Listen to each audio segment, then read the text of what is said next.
Good morning and welcome to the Return Homestead. My name is Mike and my wife Marty and I homestead 50 acres in southeastern Kentucky.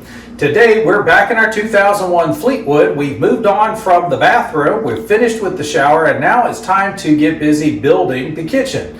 We've gotten the very first wall up, but as you can see, this wall is not secure yet. There's still a little bit more building to do.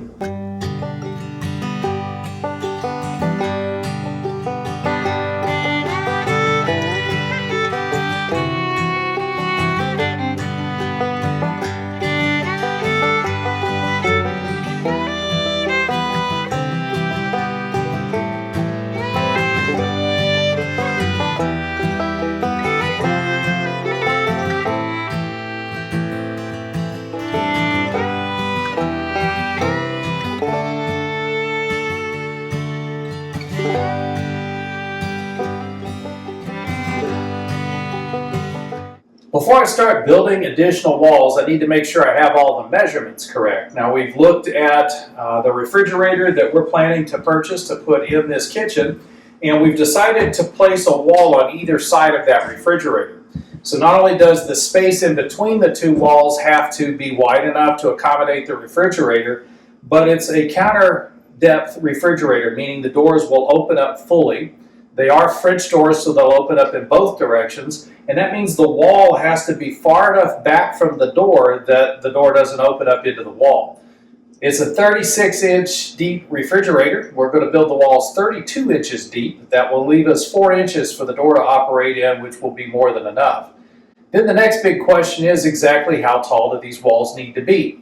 One of the problems we have with this wall currently is that there's nothing securing the top corner of the wall. So part of what we're doing here is making sure that we secure this with another wall so that we get an L here and we get a nice shear streak for this wall. This wall will need to go all the way up to the ceiling and make good solid contact with the ceiling. That will allow us to tie off up top, which will again secure the top of the other wall. So to get this measurement, it can be really difficult. I don't know if you've ever tried to do this before, but when you open up your tape measure and you try to follow one edge of the stud or the other, by the time you get to the other end, it's impossible to tell exactly where that is. Are you directly above that stud or not? Plus you've got this curled edge on the tape measure now. So there's no way to actually take that measurement. You can guesstimate, and you can usually get fairly close. But if you watch the videos of us building the walls in the bedroom, you'll notice there were a couple of times that I built the wall too tight, meaning it was too tight between the floor and the ceiling, and so we could not get the wall into perfect position.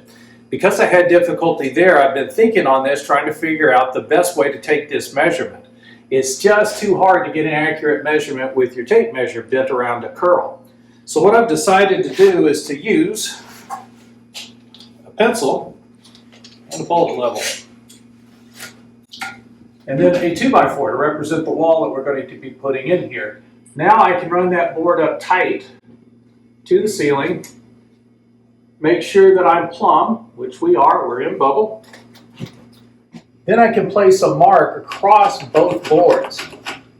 Now I can take a measurement from that mark up to the top of this board. So now I can take this distance on this board, add it to this distance on this board, and I get the exact measurement between the floor and the ceiling. So we're 71.5 inches to this mark on the stud, and then we have 17.5 inches from that mark up to the ceiling. So that gives us 88.5 inches from the floor, or at least from the top of the bottom plate to the top of the top plate. So to build these two side walls that we need to build, we need 4 plates. 2 top plates, 2 bottom plates, 32 inches each. We need 3 studs for each wall, 1 on each end, and a 16-inch on center right in the middle. Well, that little trick of using the extra piece of wood to take the measurement really did make that go quickly, and I'm very confident in the measurements that I took.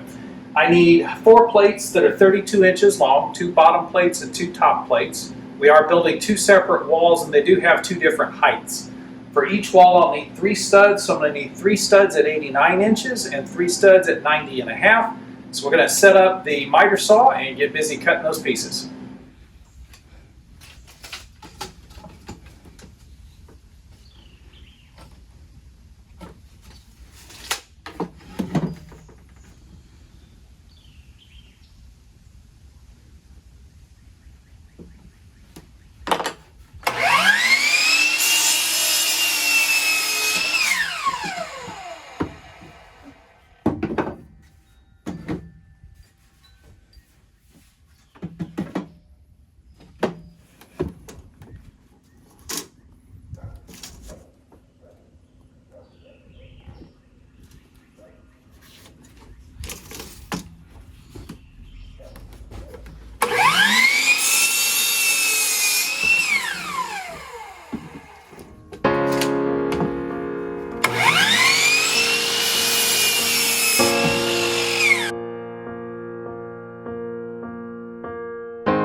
level.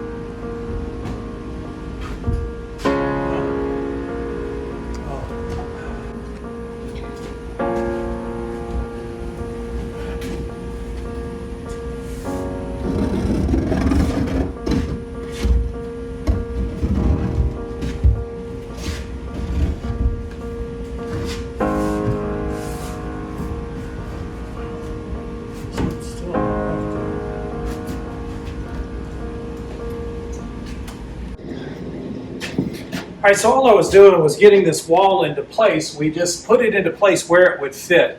This was a little bit snugger than what I intended, so I missed the stud a little bit. I'm hopeful that I'm going to get the other one a little bit closer than this. This wall doesn't matter so much because we left ourselves plenty of extra room for the refrigerator, so this is fine where it's at. And what I've done first is I made sure that it was plumb along this. It's easier if I show you with a level. First thing I did was make sure it was plumb along this plane. And that's just a matter of making sure the top and bottom plate are aligned so they're not skewed one way or the other. So we've got a nice plumb stud here. It's perfectly up and down, perpendicular. And then I want to make sure that the wall itself is not tweaked at all. So I'm looking at this plane as well to make sure that this is plumb. And we are dead bubble, so we're completely plumb. Now we just need to know, are we square with the other wall? Did I manage to match these up squarely?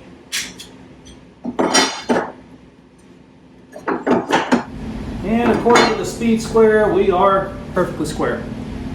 So that all worked out real good. We'll nail this thing in place.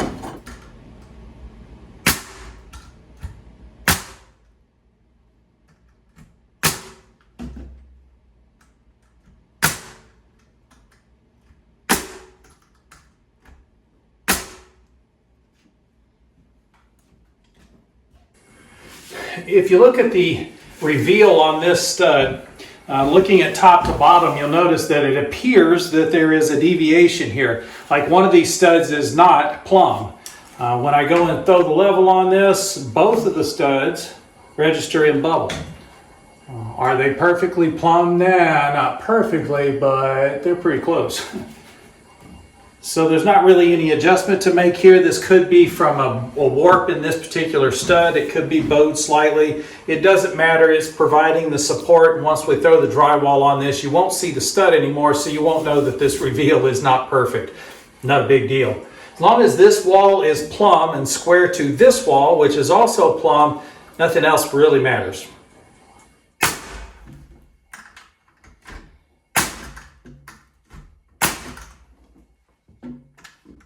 Whoa, watch the air conditioner. Good call.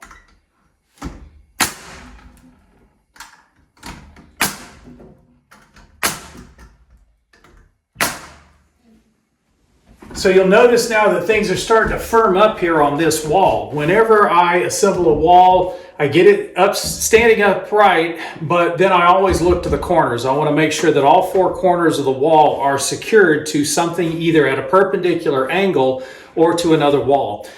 This one is not perfectly anchored yet. That's why we're going to build this wall here. That'll anchor this final corner down, but the rest of the wall is now solidly secure.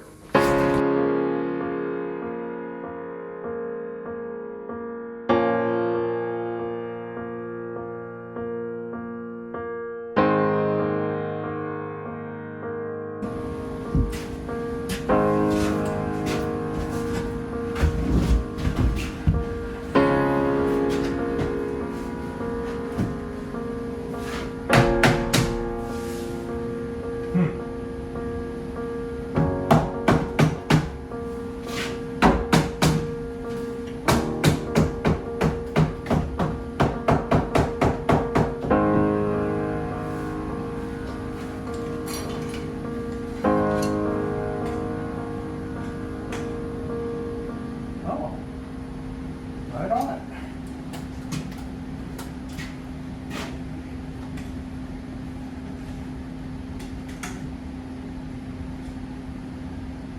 Huh.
Yeah, check your level.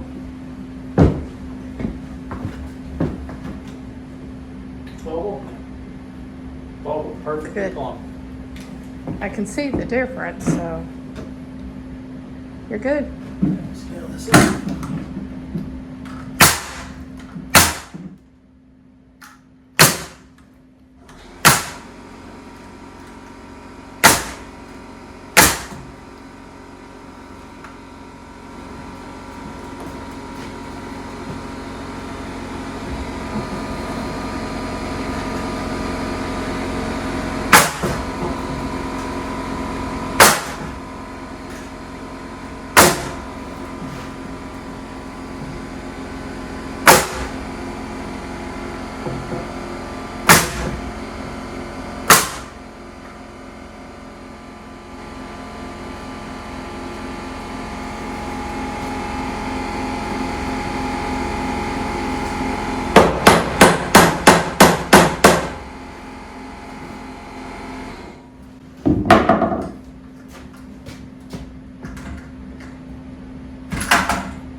Solid.